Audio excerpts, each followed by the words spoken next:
Olá, eu sou o Mauro Fella, do canal Destino Belém, e com esse vídeo eu quero dar início a um documentário sobre a história da arquitetura de Belém. Em cada episódio eu vou dar destaque para alguns edifícios representativos de uma época e de um estilo específico. A minha ideia com esse documentário não é dar uma linearidade histórica à história da arquitetura aqui em Belém. Eu não vou, portanto, começar com o Belém medieval ou barroco. Eu vou, na verdade, escolher um dos motivos mais interessantes da arquitetura aqui, que é justamente o do primeiro modernismo. A época que compreende os anos de 1918, quando a Alemanha perde a Primeira Guerra Mundial, e o ano de 1933, ano da tomada de poder por Adolf Hitler. Para isso, eu vou ilustrar essa fase da arquitetura com alguns edifícios marcantes aqui de Belém. Portanto, me acompanhe.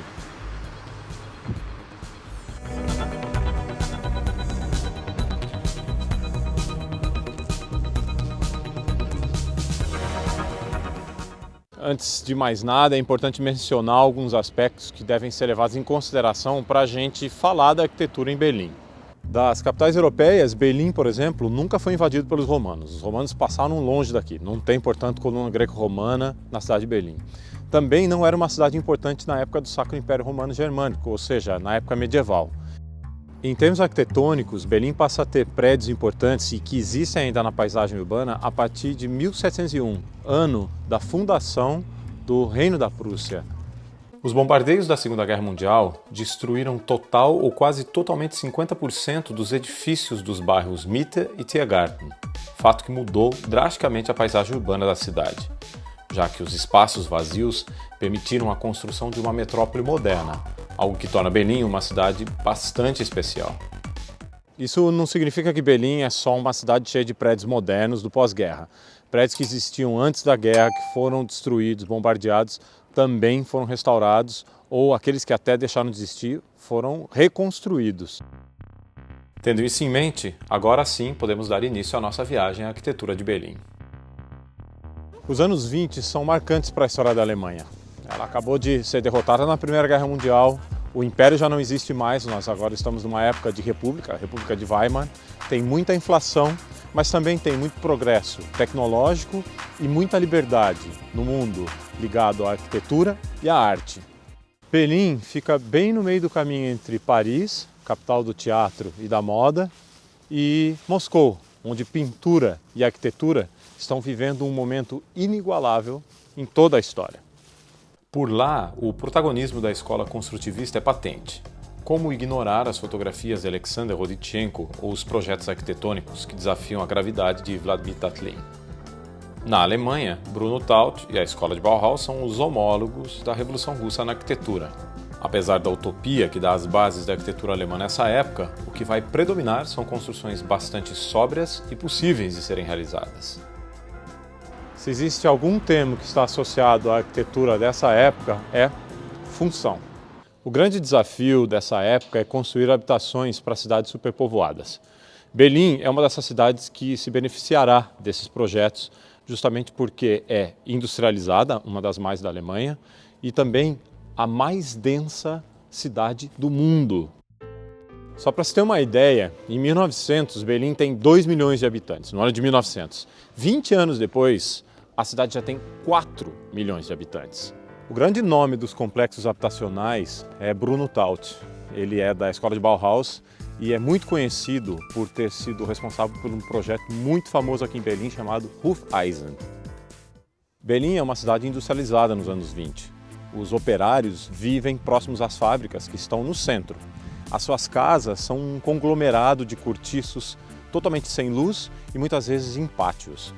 Aproveitando o fato de que Belém, em 1920, aumentou seu território devido à assimilação de algumas cidadezinhas que viraram agora bairros, o que o governo de Belém faz é trazer as pessoas para viverem nos subúrbios, nas áreas verdes, longe das chaminés do centro da cidade. Uma cidade muito insalubre na época.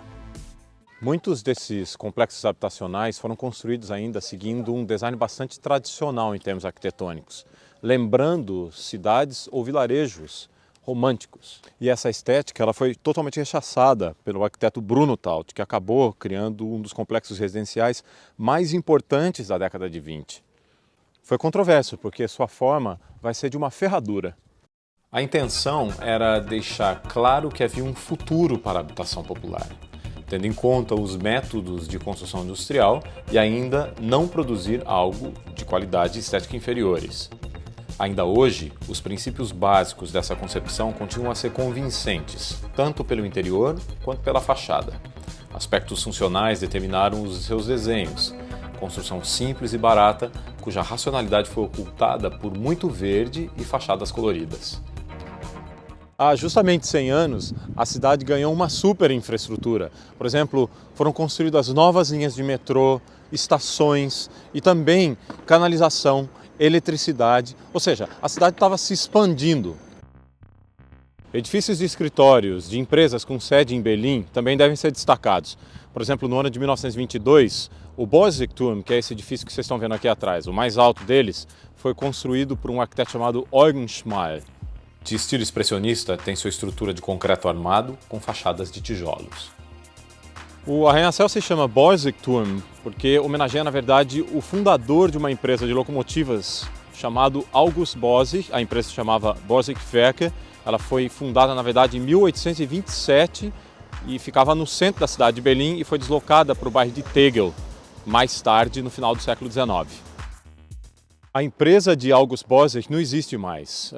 A empresa de locomotivas, na verdade, entrou em falência em 1929 e hoje esse espaço aqui é tomado por shopping centers, também edifícios para escritórios de várias empresas, mesclando, na verdade, este passado, né, glorioso da produção industrial de Berlim com uma Berlim pós-guerra. Não podemos afirmar que o Borsigturm é o melhor exemplo de edifício funcional, justamente por trazer consigo elementos estéticos expressionistas. O mesmo pode ser dito do Shell House, do arquiteto Emil Fahrenkamp. Ele foi construído entre os anos de 1930 e 32 e, na época, ele era considerado o mais belo edifício de Berlim. Ele leva esse nome, Shell, justamente porque a empresa Shell, a petrolífera, tinha uma filial aqui na Alemanha e eles quiseram impressionar construindo um prédio para embelezar a paisagem urbana da cidade. O Shell House é bastante inovador para sua época em termos de forma, construção e materiais. Em termos de sua fachada, por exemplo, ele carrega a forma de uma onda, enquanto que todo o material, toda a estrutura dele é principalmente de aço. E o seu revestimento é de travertino, que é uma pedra, na verdade, originária de uma região próxima a Roma. Embora o Shell House fosse estilisticamente pensado como edifício da nova objetividade, Fahrenkamp não colocou completamente a função do edifício antes de sua forma. As curvas da fachada elegantemente ondulada tornaram algumas das plantas dos escritórios bastante impraticáveis. Um outro edifício aqui do centro de Berlim, que está ligado agora mais ao consumo de massa da época e que não foi destruído pelos bombardeios da Segunda Guerra, fica aqui na Alexanderplatz e ele se chama Berolina House. Ele foi construído por um importante e aclamado arquiteto da época chamado Peter Behrens. Ele era não só arquiteto, mas também designer industrial. A obra é de 1929 e faz parte da remodelação da Alexanderplatz na época.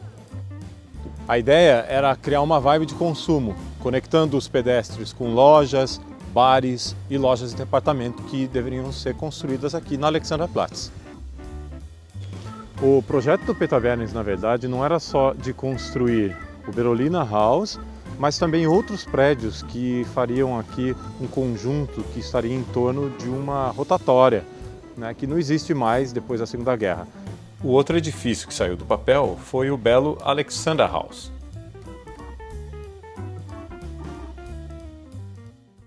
E aí, dos 4 edifícios, qual o seu favorito? Deixe sua opinião nos comentários desse vídeo e continue acompanhando a série sobre a história da arquitetura aqui no canal do Destino Berlim. Se você quer nos acompanhar nessa viagem à história de Berlim, não deixe de nos seguir inscrevendo-se em nosso canal. Ative as notificações para saber das novidades por aqui e siga nossos reportes fotográficos no Instagram. Para mais dicas sobre Berlim, acesse nosso site, cujo endereço está aqui na descrição desse vídeo. Obrigado e até o próximo episódio.